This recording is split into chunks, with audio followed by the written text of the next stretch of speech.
were finally ready to go into the jungle. Where's it? What do we find the place to go in? Got it. Success.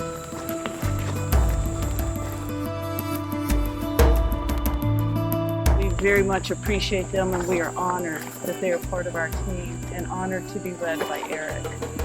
If you'll say that, and then I'll tell you some more things if you don't mind, just to translate for us. We headed north up into this region of the jungle that we were told by the Wildlife Conservation Society had never been explored before. And I immediately realized how difficult this jungle is.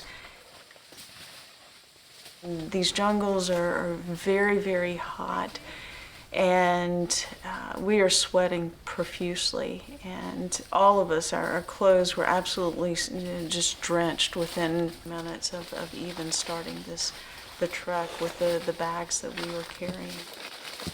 When you sit down, it's so welcome just to have a sip of water and just to rest for a few moments.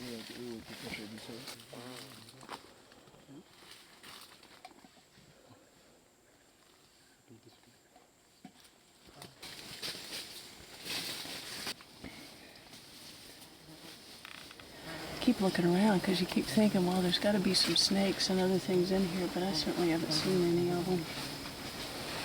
They probably about 50 of them have seen us.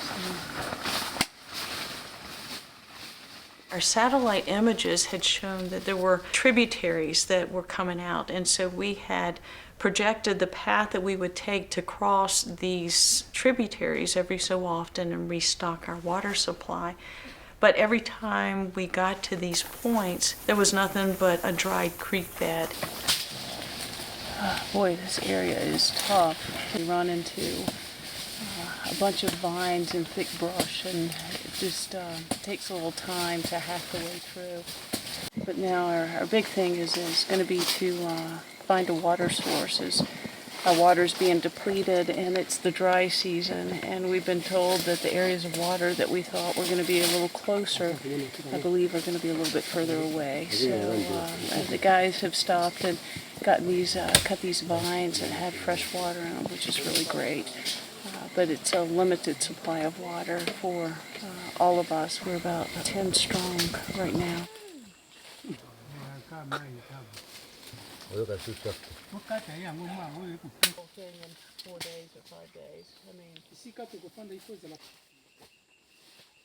It's taken a lot longer to get a short distance than we anticipated. But right now we're waiting for a couple of porters to go and try and find a source of water because our water is running out. The idea is to camp near this water source, so hopefully we'll hear back from the porters soon. Do we walk at night? Do we walk in the dark? We do. Until we find water. Wow.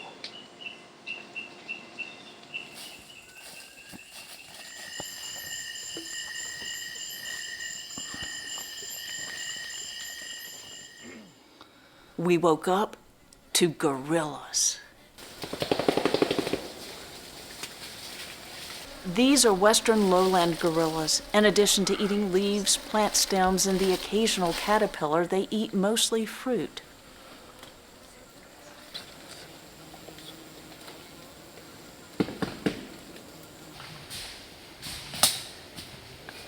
Eric found this fruit as we were walking through the jungle, and it is called bamboo, which is a fruit that the gorillas eat, and it's quite tasty. It's very sweet. At first it looks like a little bit like a peach, and I thought it would be soft and fleshy, but it's actually quite hard and stringy, almost like a little bit of a pumpkin. It's very good. The gorilla eat all of this. Even the peel? Yes.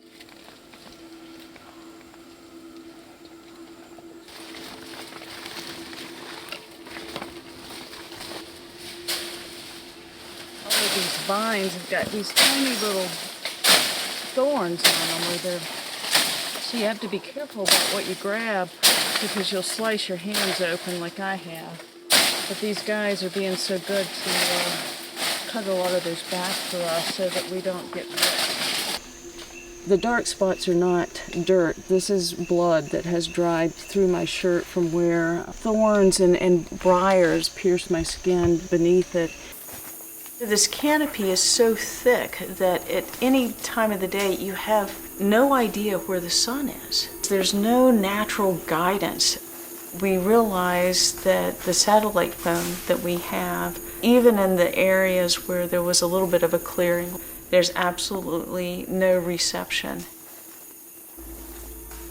We had expected and prepared for many things with this jungle, but the one thing that we never anticipated were the bees.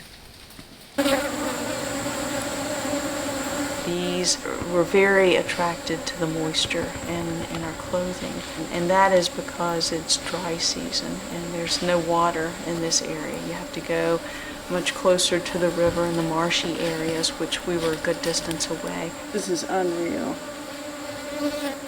It wasn't long after we would stop that all of a sudden a swarm of bees would find us, and it'd be 1, 2, and then all of a sudden 10, 20, 100. The good thing is that these are more like honeybees, and unless you really agitate them, they typically don't sting. So there must have been at least 300 or 400 around my tent this morning, and they come out first thing in the morning, so ideally you want to get up and get out of there before all the others start coming. But this morning we were a little delayed leaving, and everywhere you looked there were just swarms and swarms of bees. They just kept coming in droves, it seemed like more and more and more and more. And on top of that we had ants all over everything. I just don't want them to sting me in the eye. Our team was really great at being calm initially. When we had the problems were when they got up inside your shirt and you inadvertently squished them when you bent your arm.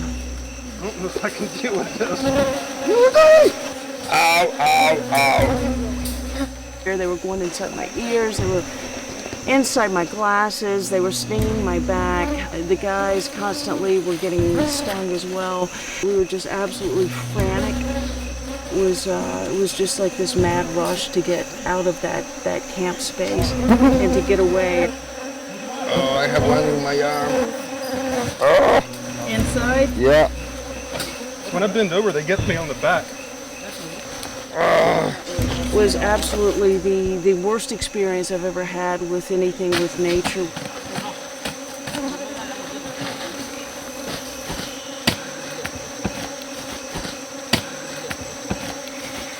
The further we walk away, the bees tend to leave us alone. It was the most scary thing I've ever seen. I had to deal with cancer before, but this is the most scared I've ever been in my life.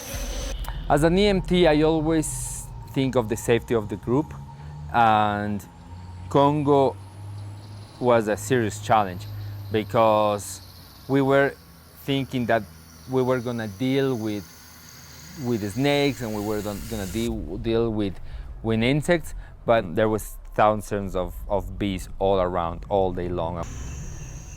Are you afraid of something? I'm right now. Okay.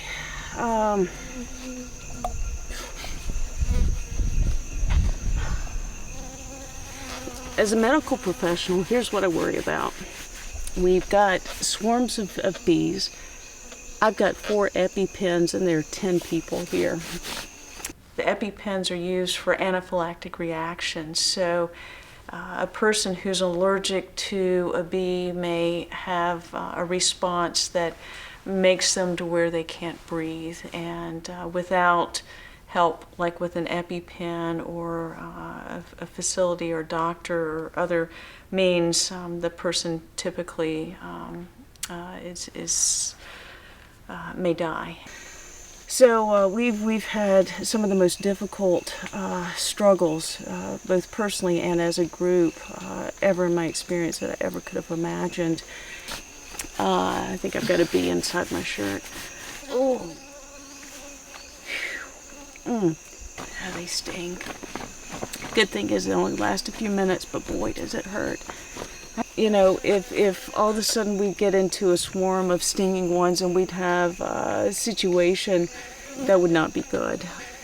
The great thing is with the honeybees having so much, you would assume that there are some fabulous beehives, which we would all love to have a taste of right now. But the primates apparently love these hives as well, and it makes me feel good because I know back in the United States, the population of bees has diminished so much that it's a huge concern.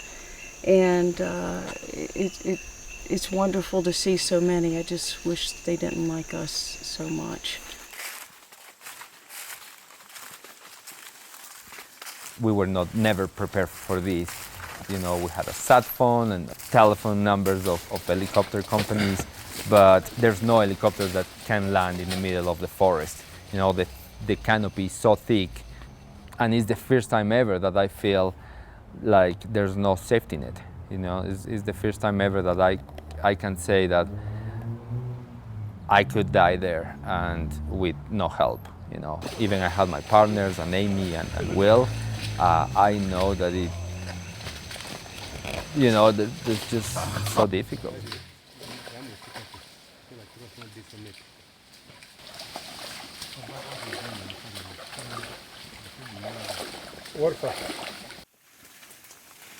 This jungle, there's a reason that the indigenous don't even live in this area of the world. One of those reasons has got to be the ants. It takes no time at all, and they were crawling all over you, all types of ants, big black ants which bit, and believe me, they're painful. Ants communicate with each other using pheromones, chemicals that are secreted or excreted, and trigger a social response in members of the same species.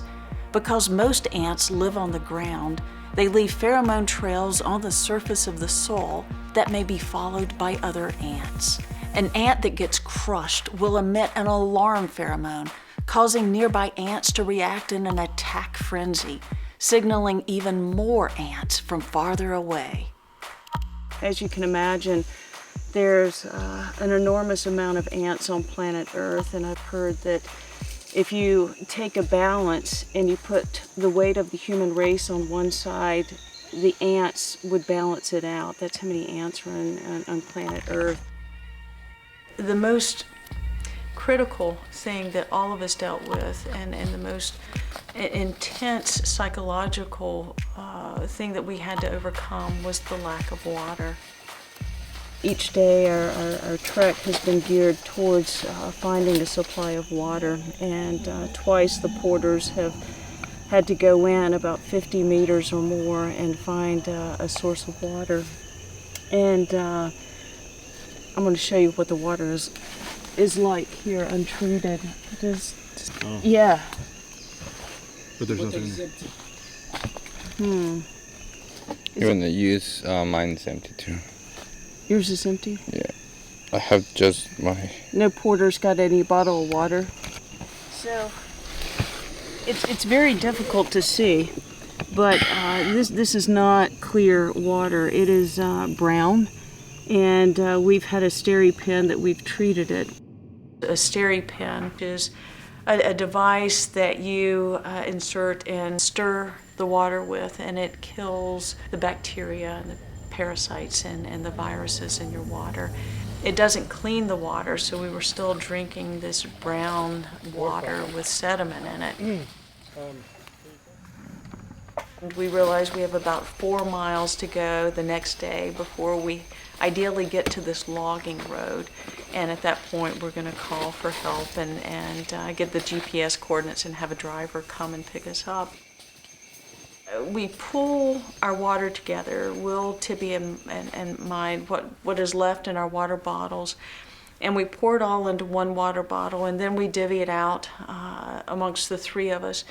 And it's about 3 ounces of water that we each have to get from 4 o'clock that day until we leave the jungle, which is about 4 miles further in the jungle. And at that point, it becomes even more psychological of a challenge than ever before, because you realize you have this much water and you want to drink all of that at that particular point in time. And you know, so it's getting to that point that we're not sure exactly, you know, if our bodies can handle this. We're following the marks of the trail that the guides had made when we came in, and so it's a pretty clear shot for us to get back out. Tibby decides to look at his GPS to see, you know, how much longer, how many more miles or kilometers that we have. And he realizes that instead of going straight out and following the trek out, the tracker has inadvertently directed us to follow the course that we were taking when we first came in. So we were going further and further away instead of going out of the jungle. And at that point, this hopelessness came across everyone, and including the guides who had no water left. You know, it was just one of the most discouraging times, and we all fought back the tears because, you know, you wonder, you know, are we going to make it out of here?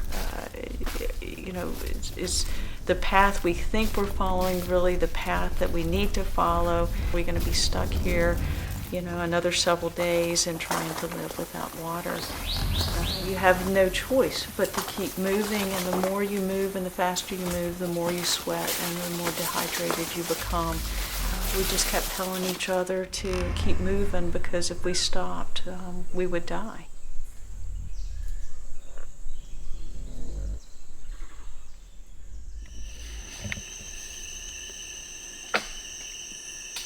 I'm exhausted.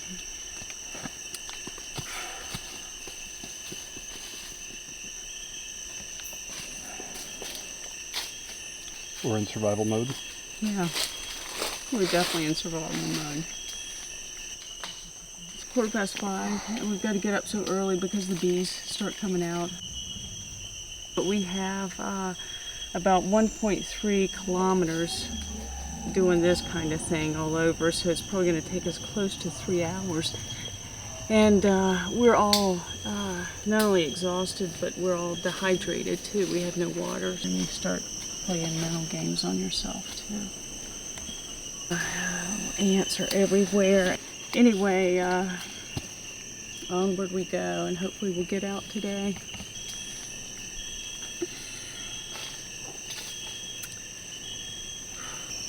As an explorer and an adventurer, you know that things are going to come up, and you know that you're going to have a lot of challenges, and you know, we just never even imagined the challenges that we've had in this jungle. You know, the guy's hands are swollen. They're one of the guys, the porters, their hand is probably 3 times as big from being swollen. And you know, I'm constantly thinking about the EpiPen and the Benadryl we have, and I think for the safety of everyone, we just need to take a break and get on out of here and regroup and see what else we can do. But there's so many beautiful things here that every time we stop to try and film, the bees and the ants just overwhelm us, and they, you know, they make it impossible. I've heard that there's other sections of the jungle that we can go in at different vantage points that the indigenous say that the bees are not so bad.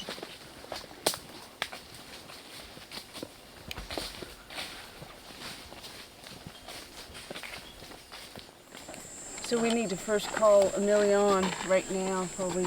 There's no phone reception.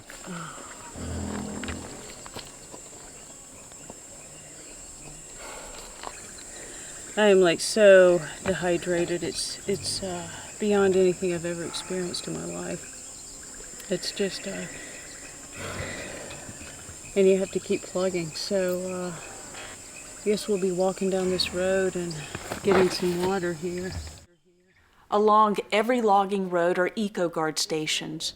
We had no idea how far away a station might be, but we did know that if we sat and waited, it could be days before anyone came by.